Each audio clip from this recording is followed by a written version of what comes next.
Fascinating. So, like, if we double click on that, we say, hey, the easy story to tell is of the lone hero, but actually there are multiple characters, and if you want to create the fodder for innovation, we need all of these characters. You need the early adopter, you need the funder, you need the inventor. I don't know And who on and on.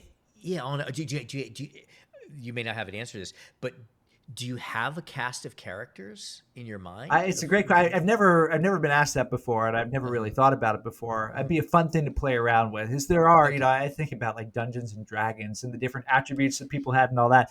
Yeah, And I'm yeah, sure the same thing is true. And I name checked a bunch of yeah. them, and you need the skeptic who's going to go and point out flaws. As an example, Mm-hmm. the last story Mm-hmm. in the book, Steve Jobs and the Apple iPhone, and it's the Steve Jobs story, right?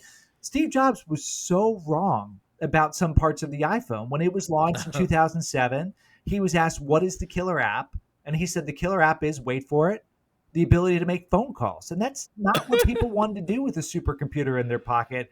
The early days of the iPhone were kind of commercially disappointing because it was limited and there was no app store because Jobs liked to control things. He needed healthy skeptics on his team that were willing to uh, say, Steve, we need to open this up. And he, to his credit, agreed to do that. And of course, the rest is history.